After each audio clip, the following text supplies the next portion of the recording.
Hello friend, Jai Hind sir. We have started coordinate geometry. Practice set 7.1 completed in a complete manner. Now next point.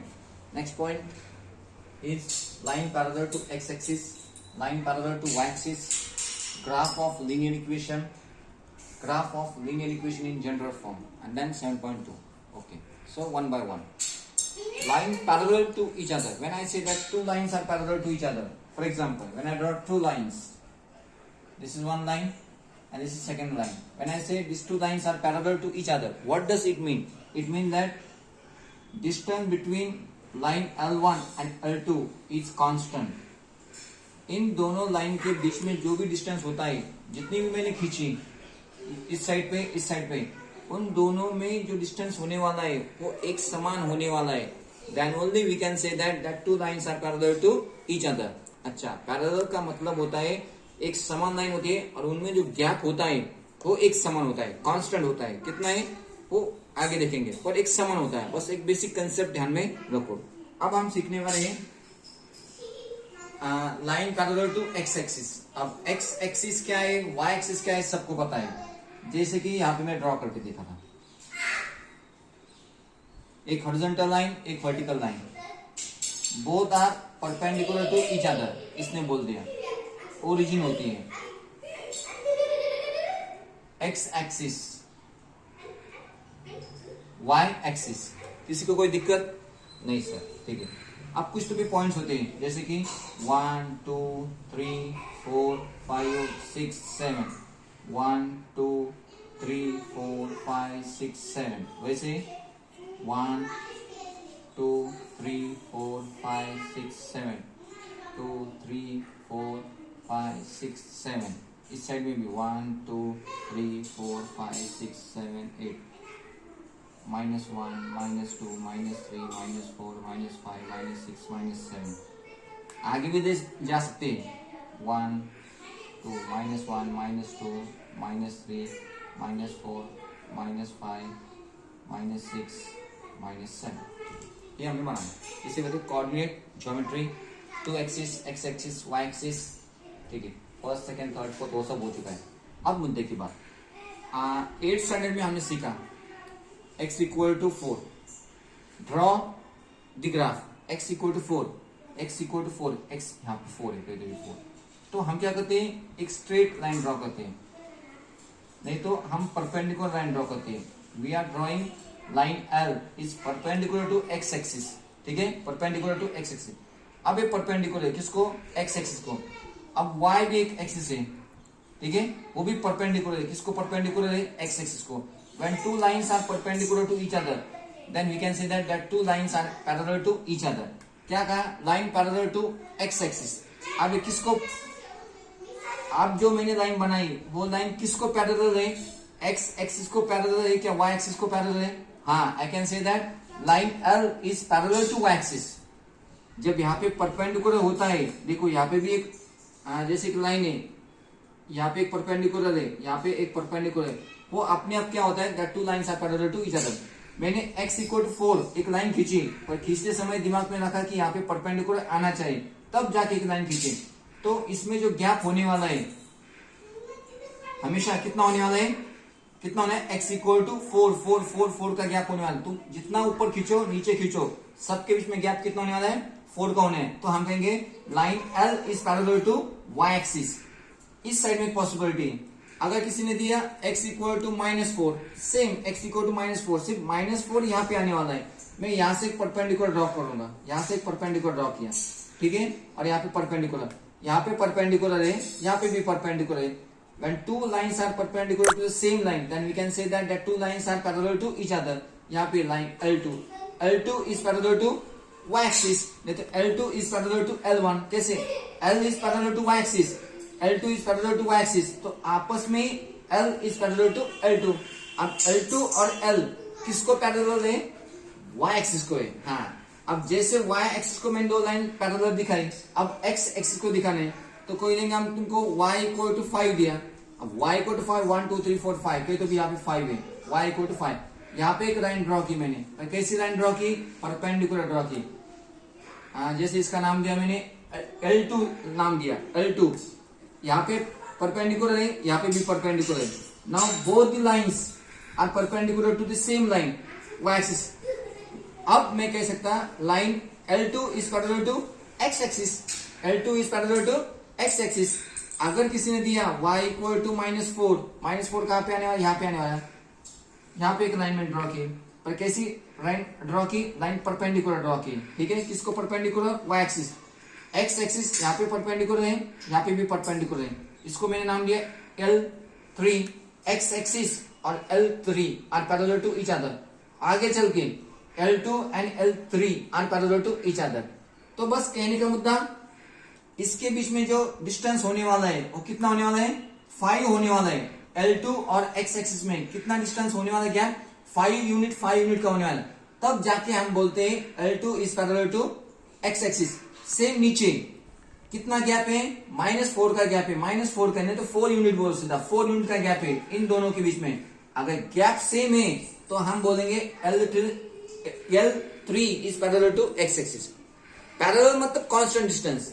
How to draw, आया समझ में. Line parallel to x axis and y axis. आया, सीधी खींची parallel to y axis, sleeping line खींची parallel to x axis. Got it, okay. अब graph of linear equation. चलो, अगर आपको दिया linear equation x equal to 2, graph बनाओ. x इक्वल टू 2 ग्राफ बनाओ, बहुत आसान है. x इक्वल टू यहाँ पे, यहां से परपेंडिकुलर ड्रॉ कर दी, आ गया, बन गया ग्राफ. x एक्सिस ड्रॉ करो, y एक्सिस ड्रॉ करो और x इक्वल टू 2 बना दो. बस यहाँ पे नाम दो x इक्वल टू 2. फिर क्या दिया, y equal to -3. y equal to -3 तो भी यहाँ पे आने वाला है, -1 -2 -3. ये लाइन आ गई, यहाँ पे परपेंडिकुलर दिखा दो. ठीक है, इसका नाम y equal to -3, y equal to -3. हाँ, x एक्सिस y एक्सिस अलग अलग बनाओ और नीचे दिखाओ y equal to -3 is the graph of the equation. अब सबसे बड़ा मुद्दा है graph of linear equation in general form. अब x equal to y equal to -3 दिया तो सीधी सीधी लाइन खींचनी, इसमें कोई दिक्कत नहीं. पर जब जनरल इक्वेशन दिया तब ग्राफ कैसे बनाते हैं.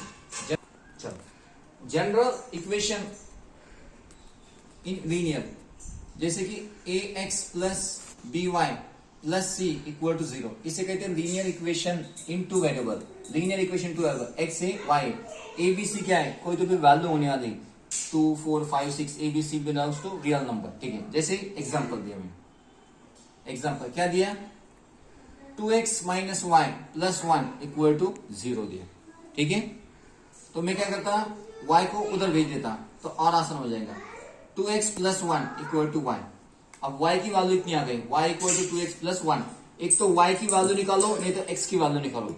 अब आगे क्या है बताइए, जो लीनियर इक्वेशन इनटू वेरिएबल दिया उसकी मदद से जो आसान हो सके, एक तो x की वैल्यू निकालो, नहीं तो y की निकालो. यहां से मेरे को y की वैल्यू निकालना बहुत आसान होगा, बस y इधर भेज दिया, y equal to 2x plus 1. अब अजम्पशन है, अज्यूम, हमें अज्यूम करना पड़ता है 3 वैल्यू कोई भी. अब मैं क्या करता हूँ, x इक्वल टू 0 पुट करता, अपने मन से बिंदास लेना कोई भी. x इक्वल टू 0 यहाँ पे लिया तो 2 into 0 plus 1 equal to 1. 2 into 0 1 equal to 1. तो y की वैल्यू कितनी आ गई, 1. तो एक पॉइंट मेरे हाथ में आ गया, x की वैल्यू 0, y की वैल्यू 1. हमें 3 पॉइंट ढूंढना है. ठीक है, फिर दूसरी बात, x इक्वल टू 1 कंसिडर करता मैं, डरो मत, -1 भी कंसिडर करो, जो कंसिडर करने का करके देखो, एक ही ग्राफ आने वाला है. x इक्वल टू 1, तो 2 into 1 plus 1 equal to y. 2 1 जा 2, 1 equal to y. 2 plus 1 3 equal to 1. जब x की वैल्यू 1 कंसिडर की तो y की वैल्यू कितनी आ गई, 3. तो b point, x equal to 1 y equal to 3 आ गया. ठीक है, अब c पॉइंट देता मैं, बोलो x की वैल्यू में क्या लूं, -1 2, चलो सर 2 लो, x इक्वल टू 2. तो इक्वेशन क्या बन गया, 2 into 2 plus 1 equal to y. 2 2 जा 4 प्लस 1 5. y कितना है, 5. अब c पॉइंट आया, x की वैल्यू 2, y की वैल्यू 5. अब बस इसको एक ग्राफ पे दिखाना है. अगर कोई पॉइंट दिया, जैसे a पॉइंट है 0 1, कहां पे लोकेट करो, हम आसानी से लोकेट करने वाले. अब 0 1 कहां पे आने वाला है, x एक्सिस पे, गलत, y एक्सिस पे, हाँ y एक्सिस पे. पर ऊपर आने वाला कि नीचे आने वाला है, सर ऊपर y की वैल्यू पॉजिटिव थी, अगर 0 -1 होता तो y एक्सिस पे नीचे आता, 1 0 होता तो कहां पे आता, x एक्सिस पे आता। हाँ आया समझ में। चलो बस इसको हम प्लॉट करेंगे, वही उसका सॉल्यूशन होगा।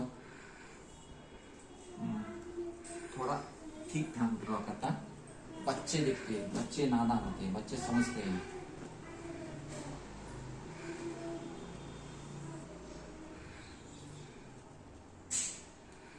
बच्चे बड़े होशियार होते हैं। सब नाम दो, लिखो x एक्सिस कुछ जाता नहीं, y एक्सिस, ठीक है। अब हम पॉइंट्स लोकेट करेंगे। एक अनुमान लगा 1 3 0 1 0 5, सबसे बड़ा नंबर कौन सा है 5। जब हम प्लॉट करेंगे तो 5 तक ही प्लॉट करो, इन पॉइंट्स को देख के डिसाइड करो नंबर कहां तक लिखने हैं। 1 2 3 4 5, 1 2 3 4 5, 1 2 3 4 5, 1 2 3 4 5, और इनके बीच में जो डिस्टेंस होता है वो सब तरफ सेम होना चाहिए। -1 -2 -3 -4 -5, -1 -2 -3 -4 -5। चलो ए पॉइंट लोग देखे 0 1, x की वैल्यू 0 है, y की वैल्यू 1 है, तो y एक्सिस पे आने वाला है। 0 1 कहां पे आनेगा, यहाँ पे y एक्सिस पे x की वैल्यू 0 होती है, यहाँ पे आया ए पॉइंट, ठीक है। और उसके कोऑर्डिनेट 0 1। फिर बी पॉइंट क्या है 1 3, x कितना है, x कितना है 1, x कितना है 1, और y कितना है 3, y कितना है 3, तो यहाँ से परपेंडिकुलर और यहाँ से परपेंडिकुलर, यहाँ पे आया बी पॉइंट, x की वैल्यू 1, y की वैल्यू 3, बी के कोऑर्डिनेट क्या है 1 3। अब सी पॉइंट 2 5, x की वैल्यू 2, x की वैल्यू 2, और y की वैल्यू 5, y की वैल्यू 5, ये y की वैल्यू 5, x की वैल्यू 2, यहाँ पे आने वाला है सी पॉइंट, उसके कोऑर्डिनेट 2 5। बस पट्टी की मदद से इनको जोड़ दो, पट्टी की मदद से इसको जोड़ दो, ये बन गया ग्राफ। किसका ग्राफ बन गया, 2x - y + 1 = 0। ये जो लाइन है उसका इक्वेशन क्या है, 2x - y + 1 = 0। कम से कम 3 पॉइंट आना जरूरी है, 3 से ज्यादा भी ले तो भी चलता है। Line parallel to x axis, line parallel to y axis, graph of linear equation x = y = -3 कैसे बनाते हैं मैंने सिखाया। अब graph of linear equation in general form, अगर जनरल फॉर्म में दिया तो x की वैल्यू निकालो, नहीं तो y की वैल्यू निकालो। मैंने इसकी मदद से y की वैल्यू निकाली, फिर अपने मन से x की कुछ भी वैल्यू कंसीडर करो, 1 बार 2 बार 3 बार, फिर 3 पॉइंट्स आ गए a b c, 3 पॉइंट्स आ गए, फिर x एक्सिस ड्रॉ की, y एक्सिस ड्रॉ की, और उन पॉइंट्स को कैसे लोकेट करते वो हमने 7.1 में सीखा है।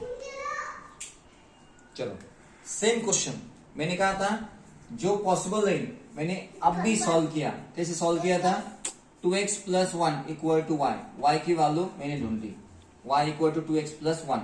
पर किसी के मन में आ गया सर x की वैल्यू निकालो इससे, कोई दिक्कत नहीं, सेम आंसर सेम आने वाला, सॉल्यूशन सेम, सिर्फ पॉइंट्स इधर उधर होने वाले पर लाइन वैसे ही होने वाले हैं। आप करके देखो। चलो ठीक है, अब मैं कोशिश करता x ढूंढने की।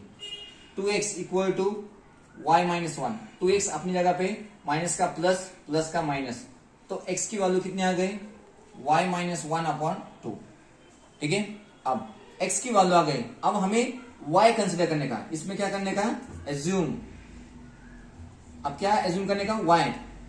फर्स्ट में क्या था, y की वैल्यू आई थी तो x हमने एज्यूम किया, अब x निकाला, y एज्यूम करो। चलो y = 0, y = 0, तो x क्या हुआ, x = y की जगह पे 0 - 1/2, x = -1/2, तो x की वैल्यू कितनी आ गई, -0.5।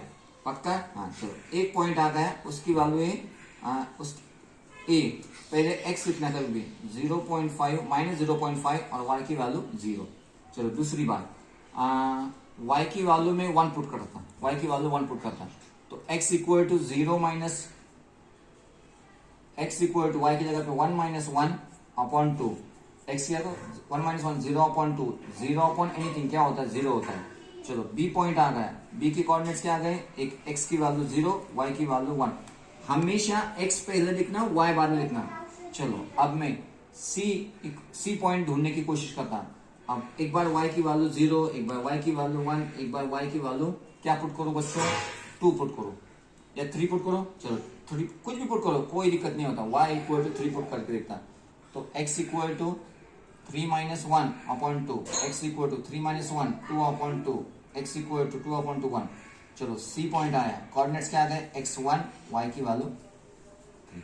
चलो 3 पॉइंट से निकालना जरूरी है। आपको जनरल इक्वेशन कुछ भी दो, उसकी मदद से एक तो x निकालो नहीं तो y निकालो। मैंने पहले y निकाला, बहुत आसान हुआ था, फिर उससे भी आसान करके दिखाया, x निकाला। किसी के मन में कोई भी दिक्कत नहीं, इसे कहते हैं टेक्निक, कंसेप्चुअल क्लैरिटी। अगर कंसेप्चुअल क्लैरिटी, कंसेप्ट क्लियर हो गए, फिर उसके आगे कोई दिक्कत नहीं थी। नहीं ना सर ने हमें जो इक्वेशन दिया उससे बस सिखाया था y निकालना, y निकालना, y निकालना। फिर कई टेक्स्ट बुक में आपने देखा अरे यार इसमें x भी निकालते हैं, सॉल्व किया, आंसर तो एक ही आता है। फिर दिक्कत क्या है, उस समय आपका कंसेप्ट क्लियर नहीं था, अब कंसेप्ट क्लियर हो गया। चलो ठीक है, हाँ एक बार सर करके दिखाओ ना ग्राफ पे, कोई दिक्कत नहीं।